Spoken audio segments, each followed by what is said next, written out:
오늘 5월 8일입니다. 5월 8일 새벽 예배에 나오신 우리 성도님들을 주의 이름으로 환영합니다. 오늘 본문의 말씀은 신명기 15장 1절에서 11절까지 말씀입니다. 하나님께서 이스라엘 백성들과 언약을 맺으시죠. 우리 신명기의 내용이 그런 내용입니다. 사실은 신명기뿐만이 아니라 출애굽기부터 시작해서 하나님께서는 계속해서 이스라엘 백성들과 언약을 맺고 또 그 언약을 레위기, 민수기 이렇게 주셨습니다. 근데 이제 신명기에 와서 그 모든 내용을 취합해서 이스라엘 모세가 백성들에게 다시 하나님의 말씀을 전하는 그런 내용이라고 할 수 있겠습니다. 그런데 하나님이 이스라엘 백성들과 언약을 맺으신 것은 이런 내용입니다. 백성이 규례와 명령을 지키면 하나님께서는 백성들에게 복을 주시겠다는 것이었습니다. 그런데 그 언약의 주된 내용이 십계명입니다. 십계명에서 하나님께서 10가지 계명을 주셨는데요. 하나님을 사랑하고 이웃을 사랑하는 말씀으로 나눠지죠. 그런데 이 십계명은 굉장히 포괄적인 것입니다. 예를 들면 너 나 외에 다른 신을 섬기지 말라고 했을 때 하나님만 섬긴다는 말, 우상을 섬기지 말라고 했을 때 우상을 섬기지 않고 하나님을 섬기고 하나님의 이름을 망령되이 일컬지 말라는 말이 구체적으로 어떤 내용인지는 잘 모릅니다.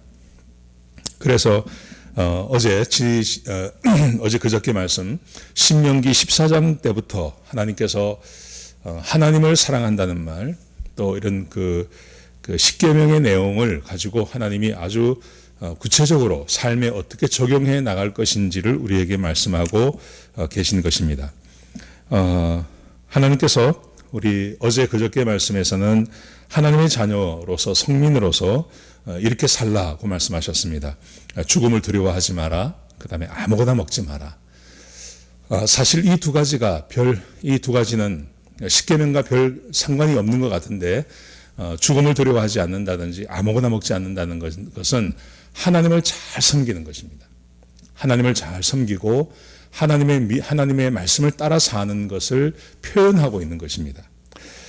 그래서 오늘 말씀해 보시면 하나님을 정말로 잘 믿는 것이 어떤 것인지를 우리에게 또 하나 보여주고 있습니다. 그게 바로 돈의 문제입니다. 자, 우리가 인생을 살면서 돈이 굉장히 중요하지 않습니까? 그런데 이 돈 문제를 하나님을 믿는 것과 결부시켜서 우리에게 설명하고 있습니다. 자, 그 말씀을 같이 한번 보시겠습니다. 먼저 15장 1절에 보시면 이렇게 말씀하세요. 매 7년 끝에는 면제하라. 7년마다 면제를 해주라.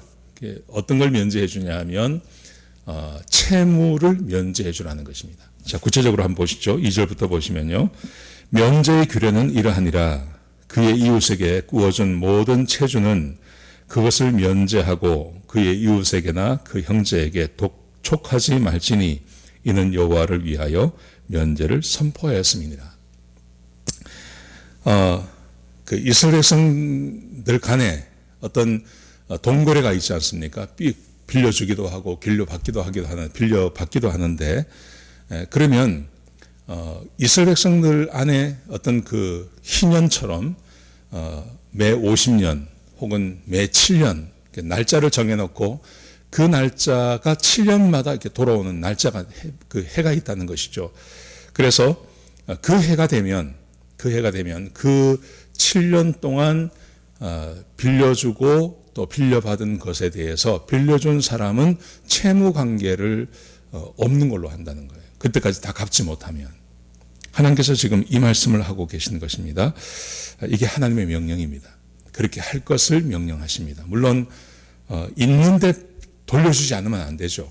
근데 돈이 없어서 갚지 못했을 때, 그때 7년이라고 하는 그 해가 되면 채무를 면제해 주라는 의미입니다. 근데 이 말씀이 굉장히 조심할 것은 어떤 거냐 하면 이것을 무분별하게 사용하라는 의미는 아닙니다. 왜냐하면요. 자, 3절 보십시오. 이방인에게는 내가 독촉하려니와 이방인에게는 빌려줬으면 받으라는 거예요. 그런데 채무를 변제해 주는 그 규정은 오직 유대인들에게만 적용이 된다는 것입니다. 그래서 내 형제에게 구워준 것은 내 손에서 면제하라. 이방인에게는 받아내는 거지만 받지만 형제에게는 7년이라고 하는 그 해가 되면 몇 년이 되었든지 갚지 못한 사람에게는 그 채무를 면제해 줄 것을 명령하고 계신 것입니다. 참 받아들이기 힘든 겁니다. 근데 여러분, 하나님을 믿는 것과 그리고 돈 문제, 내 일상의 삶에서 채무의 관계, 이것을 연결시키지 않고 따로 구분한다고 하면 하나님을 잘 믿는 게 아니라는 거죠.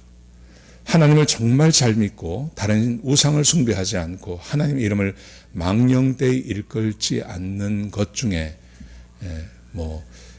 죽음을 두려워하지 마라, 그 다음에 아무거나 먹지 마라, 이것뿐만이 아니라 하나님께서 돈 문제를 우리에게 말씀하고 계신 것입니다. 하나님께서는 언제나 규정을 주시고 명령을 하셨으면 약속을 하십니다. 오늘 본문 말씀도 마찬가지입니다. 하나님께서 매 7년이 되면 채무를 변제해 주라고 말씀하신 다음에 만약에 그렇게 했을 때 어떤 유익이 있는지 그 복에 대해서 말씀을 하십니다. 자, 4절을 보십시오. 내가 만일 내 하나님 여호와의 말씀만 듣고, 하나님 말씀만 듣고 내가 오늘 내게 내리는 그 명령을 다 지켜 행하면, 그래서 하나님 말씀대로 7년이 되면 그 해가 돼서 모든 채무를 다 변제해 주면, 이 말이죠. 하나님께서 약속하신 복이 있습니다. 이렇게 말씀하십니다. 내 하나님 여호와께서 내게 기업으로 주신 땅에서 내가 반드시 복을 받으리니. 하나님께서 반드시 복을 주신다는 것입니다. 이 복은 예외가 없다는 겁니다. 주기도 하고 안 주기도 하는 게 없다는 겁니다. 반드시 주십니다. 그런데 이 복이 어마어마한 복입니다. 어떤 복인지 보십시오. 너희 중에 가난한 자가 없으리라. 내 하나님 여호와께서 내가 내게 허락하신 대로 내게 복을 주시리니 내가 여러 나라에 꾸어줄지라도 너는 꾸지 아니하겠고, 형제에게 돈이 얼마나 되었던지 그 돈을 빌려주고 갚지 못할 상황이 되었을 때 변제를 해주면 사람과 사람 사이의 그 거래량이라는 게, 돈이라는 게 얼마나 되겠습니까? 많지가 않죠. 그런데 얼마나 부자가 되냐 하면 나라 대 나라, 다른 나라에 꾸어줄 정도의 그런 부자가 되게 해주시겠다는 것입니다. 어마어마한 약속이죠. 여기서 그치지 않습니다. 그 다음 말씀해 보시면 내가 여러 나라를 통치할지라도 너는 통치를 당하지 아니하리라.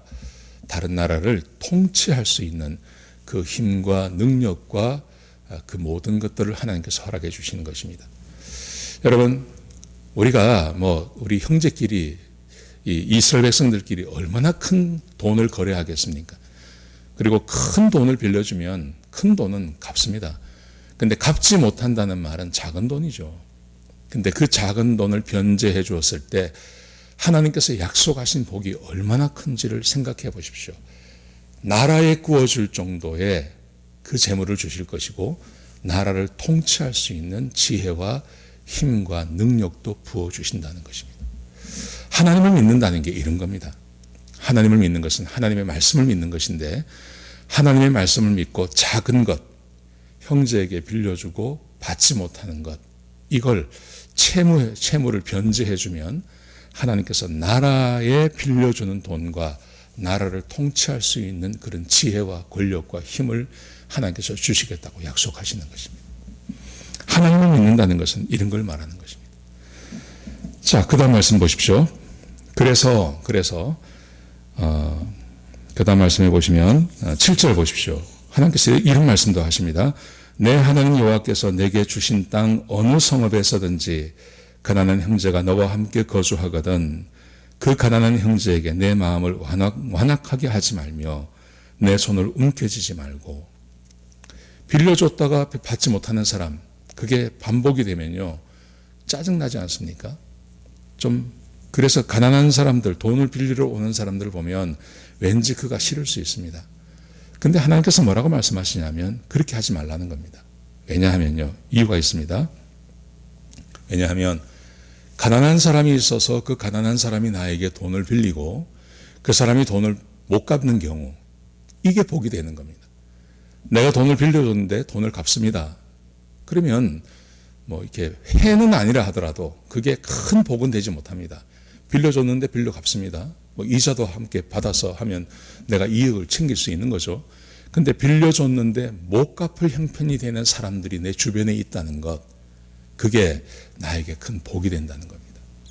그래서 내 주변에 가난한 사람이 있고 빌려가서 갚지 못할 사람 있는데 안 갚아주는 거 말고요.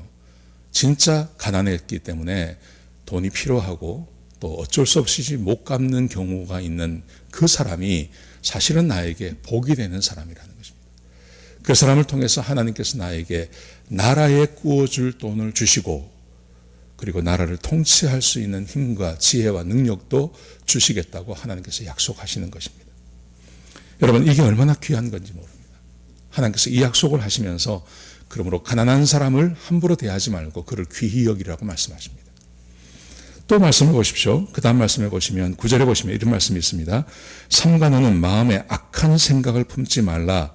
곧 이르기를 일곱째 해 면제년이 가까이 왔다 하고 그 내 궁핍한 인재를 악한 눈으로 바라보며 아무것도 주지 아니하면 그가 너를 여호와께 호소하리니 그것이 내게 죄가 되리라. 일곱째 해라는 게 정해져 있다고 말씀드렸죠. 근데 그 일곱째 해가 가까이 왔어요. 예를 들면 올해. 근데 올해에 반드시 못 갚을 사람이 돈을 빌리러 왔어요. 이 돈을 빌려주면 내 거 꼭 띄어요. 이거는 이 사람이 못 갚을 거예요. 그렇다고 해서 그 사람에게 빌려줘야 할 것을 빌려주지 않으면 그러면 하나님 앞에 죄를 짓는 거라는 거죠. 갚지 못할 것이기 때문에 내가 빌려주지 못하겠다 하고 빌려주지 않으면 그게 하나님께 죄를 짓는 것이고, 만약 그럼에도 불구하고 빌려주면 하나님께서 대신 갚아주시며 우리가 상상할 수 없는 큰 것으로 하나님께서 갚아주신다고 말씀하십니다. 자, 하나님께서 어떻게 우리에게 그 복을 주시는지 보십시오.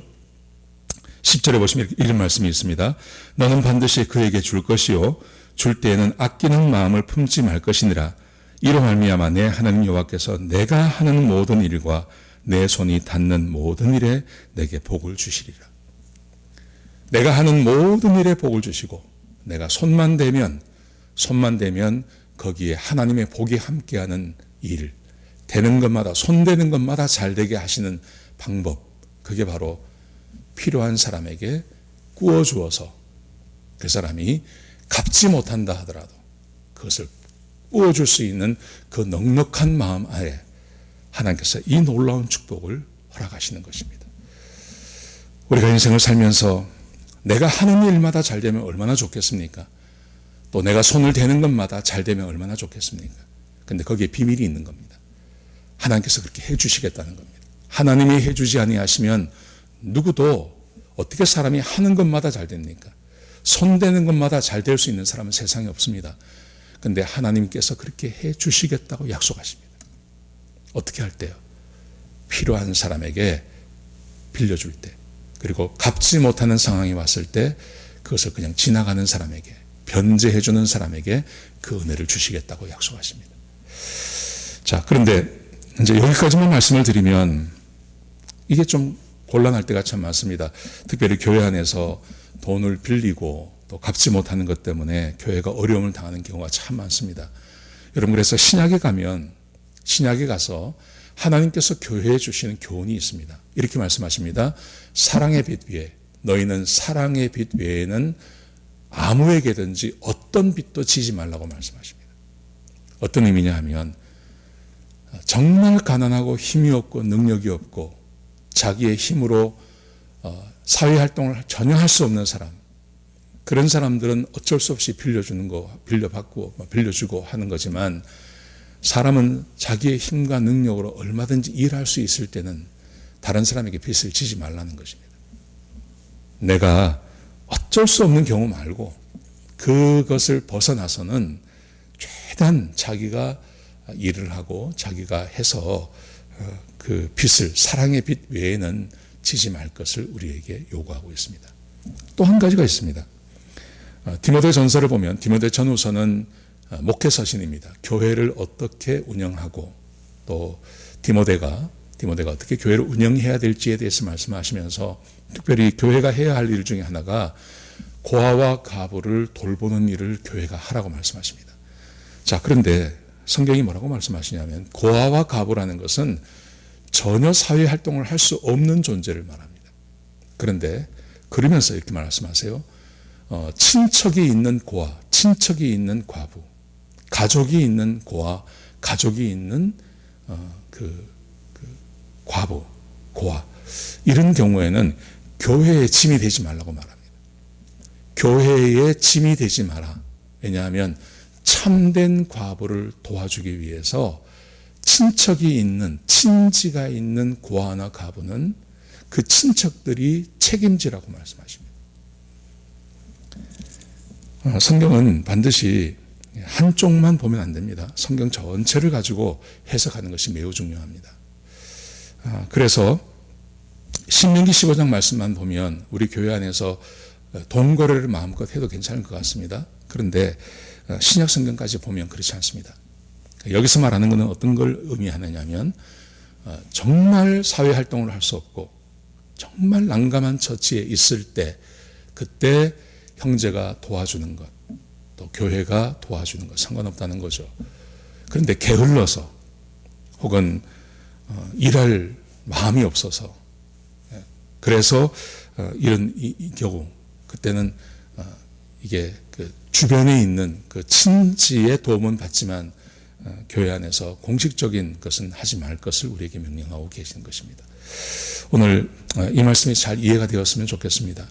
그래서 우리가 하나님의 복을 받는 것, 하나님의 복을 받는 것은 정말 힘들고 어려운 그런 사람들을 돕는 것, 그게 우리가 하나님의 복을 받는 좋은 방법임을 기억하시기 바랍니다. 오늘 하루 이 말씀 붙잡고 살아가시는 저와 여러분 되시길 축복합니다. 기도하시겠습니다. 하나님, 오늘 귀한 말씀 주셔서 감사합니다. 아버지 하나님께서 약속이 있는 말씀을 우리에게 주셨습니다. 하나님, 우리 안에 힘들고 어렵고 또 도저히 자기 힘으로 살아갈 수 없는 형제 자매를 돕는 그런 우리 형제 자매들이 될 수 있도록 인도해 주시고, 그래서 하나님의 복을 받는 그런 귀한 형제 자매들이 될 수 있도록 인도하여 주옵소서. 오늘 하루를 살아갈 때 이 말씀 붙잡고 살아가게 하시고 말씀과 안에 거하시는 하나님을 믿는 그 믿음으로 살아가는 주의 백성들이 될 수 있도록 역사하여 주옵소서. 주님 감사합니다. 예수님의 귀하신 이름으로 간절히 기도드렸습니다. 아멘.